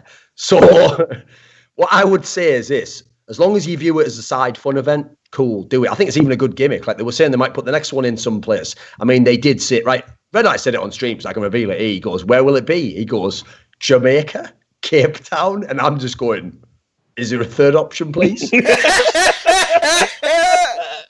Jamaica. I being real. Second, I wouldn't go in that one. Obviously, Jamaica. And then he goes Cape Town. And I go, in my brain, I'm just thinking, like, you know the helicopter thing? I'm just thinking, do I want to die with a burning tire on my neck? I don't think that about anyone else. Never been going to ESL One Cologne. Like, you think they'll kill me like they used to kill all those people back in the day? Never had to think that. I think you'll be all right, mate. I don't think anyone's going to kill you with a fucking, what's it called? A necklace. Yeah. Thing is, the Germans. Right. Right. So anyway, so the event was thing they do in Cape Town. It's hospitality. Yeah, I've heard that. I've heard that, mate. So look, it looked like it was good, but let's just talk a little bit about the games there. Obviously, Liquid had that run. Again, I feel like it's really hard to gauge anything about that tournament and sort of extrapolate it to a broader context, right? Because, like you say, the focus of the event was jump in the pool, have a few fucking drinks, and then maybe play some CS on the side, you know? But that being said, Liquid did get a run to a final. I will say, by the way, a lot of people don't know this. First place was 100k. Oh, yeah. It was a lot of money. That used to be the fucking first place for a major 2 years ago. So, yeah, you're right. I mean, so in that sense, it was a good run for Liquid, and they did look a lot better this time around. I was actually getting up at like whatever it was, like 4 or 5 a.m. here to watch the games in Mykonos. Also, just tuning in to see if being on a Greek island in the hot sun and you being plied with drinks the entire time would make you say something outrageous, like car crash. Well, we weren't drinking during the stream. Oh well, Henry and Machine were, of course. All you need to know is this: the amount. This is how you know the casters took it as holiday. Sometimes they would say stuff like, "Well, nothing's not like." Listen, he's my boy, but Henry did say during the final, like when they had like some power issue, he goes, "Hey, that's the first technical issue we've had." And I go, after the game, I go, "Henry, we had that massive thing yesterday where there was like a fucking one round took an hour to play because of all that." He goes, "Oh yeah, didn't watch that." Yeah, I was out getting good lad. Yeah, good lad. Gotta love Henry. Yeah, loving his new tattoo as well. But like, you did have that ridiculous line. What was it you said about the fucking cat? Yeah, like people don't get the context of that, right? First of all, right, you get these like mad in jokes in the like cast group where you just find something stupid, right? That was like a legitimate one though, because what happened was that if you heard the break music for the tournament, it was some weird like shit that they'd made up for themselves. And it was one of the worst, like, annoying electronic songs you've ever heard, right? And it would just be the same song looped over and over for every break, to the extent that any time it was a break and we were watching the games, we would instantly mute because it was so bad.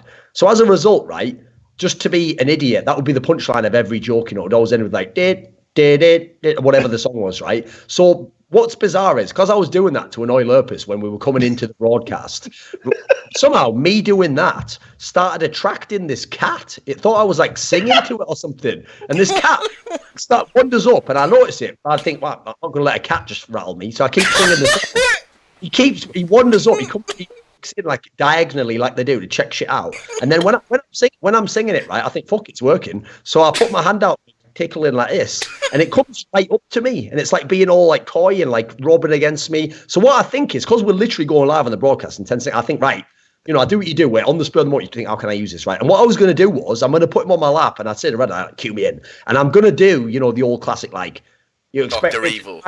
No, that sort of shit, And the problem is, Red Eye sees me pick the cat up, so he's thinking in his brain, I'll cue him up and that. And he says something along the lines of, we're here, we're back in there, we've had the games, and we've got a cat. And then when he looks over, right, the cat had jumped off my lap, because when it started to want to move after it first got up, because I won't sing the song anymore, I hadn't got that siren's call anymore, had I? So he's realised I'm not singing anymore. There's no more songs. Here's the problem, right? I try to hold it. Like, I don't like cats. But when this cat tries to jump, I just feel that the little claw come out, and I go, fuck this, and I let it jump. When Red Eye looks over and goes, cat, and he goes, where is it? Obviously, I have to improvise, don't I? So I did just do the old line. I go, thing about pussy is, when you've got it, you've got to appreciate it. And when it's time to let it go, you got to let it go. So I pivoted. I spun it all around. That's why you're good at what you do, Duncan. That's why you're good at what you do. Mouse Sports won the whole event. He's pivoting around. Mouse Sports won the whole event. And I know you weren't necessarily predicting them to do particularly well. I think you went against them on like the last three series or whatever. I did lose to Gambit, by the way, very close to doing. I thought VP should have the experience to get him, and then I'm trying to think. Yeah, for Team Liquid, I definitely did, because actually most of the maps seem to favour Team Liquid. Yeah, so I would have had them go out of groups. You're right. Mm. But they went the whole way, and I think it was pretty much predicated on like that insane level of performance Oscar was bringing. I also got to say as well, I know Stiko had some bad maps, but he had some individual rounds where I was watching that going, how can anyone think Dennis would be a better option? In the final, he stepped a lot. Like, I have to say, in the group stage and like maybe part of the quarters, there was times when he looked really shit. Admittedly, it's his second event technically, but the one out the other one so quick. So, but I agree, he was looking bad initially, but I mean, as long as you do well at the end, people will sort of forgive that a bit, won't they? Yeah. Yeah, and then, like I said, I thought Oscar was just fucking unreal throughout the whole tournament, and it's been unreal for a while now. Now, obviously, Kenny S has been doing work over at G2. We saw that at E-League this week. But I got to ask you, in sort of that pantheon of AWPers at the moment, I mean, some people have been telling me that Oscar's the best AWPer in the world. I don't know if I'd go quite that far. There's a conceivable argument for number 2, I think, after Kenny S, and certainly top 3. So where do you place him, and just how important has he been for Mouse Sports while they're kind of like finding their feet with this new look lineup? Like, as it stands right now, obviously the problem Oscar has is his team doesn't go as far in tournaments, so he gets way less maps under his belt. This isn't the biggest tournament in the world, There's a couple of good teams here. And by the way, he didn't play SK in the semis, by the way. He only played them one map in the group stage. So I don't think he has even if he looked equally good to Kenny S, he doesn't have the body of work to do that. Like, if I can do the same thing you can do over double the maps, pretty likely I'm a better player. So for me, it's far and away Kenny S is the best AWP. I actually think he's the best player at the moment. If you look at like whose teams are good and therefore have a chance to win, I think he's the best of the players on all the teams that are good at the moment. Like, I think Coldzera's had a dip, Furs have been bad in the last month or so. So for me, Kenny S is the best player in the world. I think you're right. After that, it's pretty open field as to who's like second or third. Oscar made a very good case for himself at this tournament. It's just that, like, one of the issues I have is now that Mouse is actually good and they might be able to go deeper and play against better teams, you have to do this consistently to be the best. And he looked outrageously good at times, but that style, put it this way, this will sound like, people will think I'm downplaying it now, I'm putting caveats in. So no, I'll make it like this. If he can do what he's doing now, consistently and against top teams, it'll probably be like a top 5 player in the world. Forget Oppa, because he would literally on T sides run out, like sometimes first or second with like no special flash for him or set tactic, and just like, not like, even when AWPers peek out, they peek at an angle and they take the shot. No, he would just run out, like almost like Simple does actually when he AWPs sometimes, and just be like fucking Terminator, just locating targets and just hitting them like, like it was ridiculous. So as a result, some of the teams who lost to him, Gambit, Virtus Pro, they have to almost be feeling like what were we supposed to do? There wasn't any logic to what he was doing or any like sort of play you could shut down. You had to just shoot him before he shot you. So it was really outrageous how good he was at that time. Mate, his performance on Nuke is one of the best individual performances I think I've seen in like on a singular map, in 2017. Like undoubtedly just Liquid couldn't do anything about that. Like just no way. And what I can't remember the fucking score, but he went wild on it. And we saw something similar like Kenny S at E-League dragging G2 kind of through some of the hard yards against Na'Vi, right? So yeah, I definitely think there's a case, and it's mainly kind of precipitated by the fact that you've got Simple coming through now as an AWPer, and he's took that role full time now for Na'Vi. Obviously Device, and you've got kind of this kind of gap left by Guardian, right? Because he's kind of had a drop off, and sure, he had like one good game at E-League for FaZe, against Na'Vi, funnily enough. But he doesn't look like his old self just yet. Going to take a while to get there. So I think Oscar's really...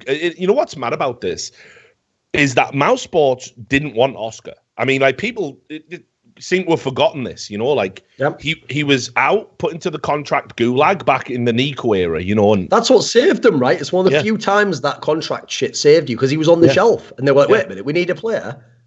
Next thing you know, it's banging, isn't it? No, and this is the madness. Like, people don't realize, like, he was so fucking done. The players didn't have any confidence in him. Management around the team and other periphery sources were like, Oscar's too weird.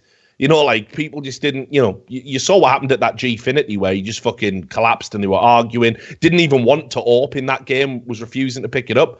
And this is what I mean. People don't realize how bad the Nico era Mouse Sports was for, like, kind of, not going to use the word toxicity, not going to give that word any power or credence, but you know what I mean? There was a lot of friction. It was a very Everyone was under pressure, put it that way. Yeah, absolutely. And Oscar was like, look, I know I'm out of the team, put into the fucking contract gulag immediately. and that was the end of that, And like you say, one of the rare occasions, funnily enough, Nico being the last one I can think of, where the contract gulag has actually saved your career and rejuvenated it for you. More often than not, kills players stone dead. So Mouse Sports won Mykonos. They're on the up. Obviously, I'll get your thoughts about E-League as well. I don't know if you saw the games, because obviously you were in Greece probably fucking slamming that fucking Sambuca. But FaZe obviously 1 and 2. Never met that Mr. Buka, whoever you're referring to. But what did you make of Na'Vi under Zeus? I guess that's the big talking point for me, the Na'Vi and G2 stuff. There's still something missing with that team. Like, the big problem I have with that team is this. Like, if say you were an in-game leader now, and for some reason you have to draft the players to join your team, and say for whatever reason you buy into the philosophy of how a lot of analysts model the game, and you think, right, well, I want my star player to be the biggest fragger in the team, and I'm going to base a lot of the team around him, right? Zeus has the number 1 pick. Like, if I'm picking someone just on talent, I'd already pick Simple. If you look at his fucking level right now, even when Na'Vi didn't have Zeus, and when Na'Vi was having problems, His level has been so bonkers these last few months. It is ridiculous. Like that clip he did against G2 at E-League. Like people don't understand. Like you can do that against bad players because their movement isn't good, because they don't shoot back. You don't do that against a team like G2. Like the shit, he can kill like your whole team with one USP clip without reloading because his aim's just so fucking bonkers. Like this guy is in human level talent. So when you consider he's on that level, it tells me there's something a bit off with the team, that they can't get the rest of it kind of fixed around him so that he can do exactly that, and that isn't just winning you the game immediately. I will say, listen, when they lost to SK is very good. The one in Malmo, and they were no, it was NIP they lost to, but they were close to beating NIP. Yeah, and then have I actually lagged out here? No. Hello. Okay. Hello. We can hear you. Did my call just die? Checked it. Yeah, he's lost his mind. Why is he being abducted? Oh, he's frozen in time. Oh, there you go. He's gone. I'll carry it. I'll take over. He'll be back. Press F for Duncan. But yeah, look, I think one of the key things that's been going on with Na'Vi is, Zeus obviously coming back into the lineup. There's this, ongoing problem about, is his attitude going to be up to, snuff, in the sense that, is he going to be able to bring what he brought to Gambit, which was he wasn't as aggressive. He wasn't a drill sergeant. He was working with these players that were, experienced, definitely weren't going to take that style of management. And yet when I was out there at E-League, what I saw, and we mentioned this on the broadcast, so it's not like some clandestine secret or whatever, was that he was actually shouting at some of the players again, which was kind of like the problem he had in Na'Vi initially, was that people weren't necessarily comfortable with that really overt style. So I've got a little bit of a concern about whether it's just going to be same old for Na'Vi. And let's be clear, over the last 12 months in CSGO, I think Na'Vi have been one of the great fucking underachievers. You know what I mean? So, yeah, so there you have it. But look, I got a few questions. I guess Duncan's passed away. Do you want me to read them to you? At least you're not just asking yourself questions. Yeah, go on then. Hit me up with the Patreon questions. Right. Be sure to say their names. Yeah, the first question is from Dean Tanglis, and he says, how much do you think the nature of esports, sitting in a room and playing online, contributes to the shortage of leadership type personalities in the scene? Sports seem to inherently develop that trait at an early age, and what needs to change in esports? What needs to change in esports that would help develop more leaders? It's a good question, Dean. I think that one of the fundamental problems you've got in terms of like leadership, right, and developing leadership, it isn't necessarily like shared experience. Like, they sit in their room all day, they don't go out, they don't do this, they don't do that. I don't think it's necessarily anything to do with like how they spend their time. But the reality is, you've got to look at the average age, across the whole of esports, and certainly in CS. You can't expect an 18-year-old. It's a very rare thing where an 18-year-old has the kind of balance and nuance and personal skills to be a leader. A leader is predicated on, being a leader, it's predicated on experience in the sense that, for example, how to communicate, how to motivate certain types of personality archetypes. And you only get that through living a life and meeting people. It doesn't even necessarily need to be any sort of great story behind it. You can just have the kind of brain that quickly interprets like how to motivate people, how to push people in the right direction, how to fix problems, how to do conflict resolution. These are all skills that will come over time for certain types of people. But if you're 18, you haven't had the requisite amount of time to develop those skills. It wouldn't matter if you were sat in a room playing video games or working in an office or, fucking working, chopping down trees. It wouldn't make any difference. The reality is that certainly in my experience, leadership skills came from mixing with other people and understanding how to get the best out of those people in situations where teamwork was required. It was something I always took to, but then again, my life has always been about, like being good at communicating with people as a journalist, worked as a manager in esports teams, worked as a manager in mainstream business, worked on a broadcast, got to know how to communicate my ideas to total strangers. So the fact that I was doing it for so long kind of made me a shoe-in for, kind of leadership kind of roles. So, yeah, I think what can you do? Ultimately, I just think it's like when organizations identify somebody that has the potential to be an in-game leader, you take them and you put them in a situation where and you monitor them, Like, I think Ryu's been good at doing this. Like, he's taken people, young players, given them a platform, and then when they've moved on, they try to hand it in-game leadership, and maybe it doesn't always work, but they've gone down that route. You saw Nifty doing it for Renegades most recently at E-League. So I think, I think that's what you have to do. If you think somebody's got the kind of ability to do it, you give them the space to do it, and you have maybe somebody who has done it develop them a little bit. You hear about how in-game leaders develop players. You never hear about how in-game leaders or coaches develop other in-game leaders. So that's probably what I would do. I see the Ryan Reese one. So Ryan Reese, you've got here, is asking me the question, who is more mentally ill, Fodder or Hazard? So they're both kind of mentally ill in the same way. They're serial fantasists. I got to say, whatever you want to say about Fodder's mental illness revolved around him pretending to be good at a video game by cheating and lying about it and pathologically lying about it and making fake forum accounts and talking about himself and that kind of thing. That's all fine. That's all well and good. I don't consider that. I mean, he is mentally ill, but I don't consider it like serious mental illness. He just wants to be somebody in a video game, and now he's doing it in Overwatch, Hazard, however, has lied about being in the CIA. He's lied about being a world-class chef. He's lied about being a qualified lawyer. He's lied He has lied to terminally ill children that he is a 3-time world champion and gold medalist in Call of Duty. Prior to that, he lied about being a Counter-Strike world champion, which is where me and Thorin came across him and basically called him out, saying, you have never been in that team.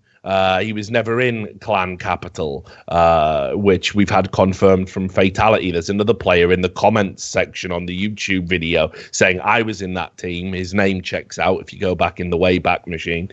And he says, never heard of this guy either. Now, Hazard has tried to explain this away by saying, yeah, I did tell a few lies. I'm not proud of it, and I just want to forget about it. Mate, you have fucking lied to people who have employed you. You have taken money from them, and you have worked in positions you would never have had without the lies. We all tell a few porkies on a CV, not condemning that. You saying you're a fucking qualified lawyer and then going to work as a business development manager for one of the biggest esports organizations in the world, definitely going to call you out for that. So how mentally ill is Hazard? It's off the fucking charts. It's immeasurable, isn't it? I mean, this guy doesn't exist in fucking reality at all. So, yeah, he is very ill, and I don't think it's ever going to fucking change, honestly. I don't think he's ever going to fix himself. Were there any other questions from our $100 patrons, or is that... No, that's it. The one person I haven't been able to contact yet is Chris Nguyen, who's actually the guy who's giving $380 a month. So, yeah, he definitely... Yeah, I'm not sure if he just doesn't have a question, he just likes to chill out, but if that isn't the case, get at me on Twitter or Richard on Twitter. Either way. Yeah, make sure you do. We definitely want to hear from you. I just had a text there off Thorin saying the internet isn't coming back. So Thorin, it's all right. So Thorin isn't coming back. It was the end of the show anyway. We did our 2 hours. But yeah, definitely throw some questions our way. And thanks a lot for supporting the show. KNG didn't get Thorin. He's safe, guys. He's going to be fine. Yeah. Prove it or I'll kill you. So... We'll wrap it up there. That means I've got to thank all of the people who made this show possible, our patrons. So the $100 plus patrons, of course, Chris Nwin, who we just mentioned, Dean Tanglis, Big Hungry, Mateus Pietkowski, and Ryan Reese. Also a shout out to the $50 patrons, Funky Boy, Tim Douglas, Sard Sawar, Detlef van der Eretine, Charlie Dahlberg, Marcus Kuyanpar, Juan Jose Gomez, Carl Oscar Garcia Firm, Jonathan Harvey, and William Southern. Thanks to everybody who chipped in a buck or two to help us bring it back and get us over the $2,500 target, which is what we needed to justify Thorin's time, Lord of Skrilla, Lord of Mykonos. And we'll get this episode uploaded ASAP because I know people want to see it. I see a lot of people asking if we were going to talk about Taz being the in-game leader of Virtus Pro, I'd love to get Thorin's take on that. So I'm going to wait for Thorin to be on before we broach that question, which means you'll have to find out what we think about that next week. No doubt there's a bunch of fucking extra drama that's going to happen because it's Counter-Strike, and we'll be talking about that. So it'll be the same time. That's 5:30 Eastern or 11:30 CEST here on this Twitch channel. That's Richard Lewis Reports. Follow my Twitter to make sure you get regular updates. And thanks to all of you for tuning in. 2,500 people watching the show. Always great to see those kind of numbers on By the Numbers. Take care of yourself. Try not to upset KNG. And I will see you on the next episode. Peace.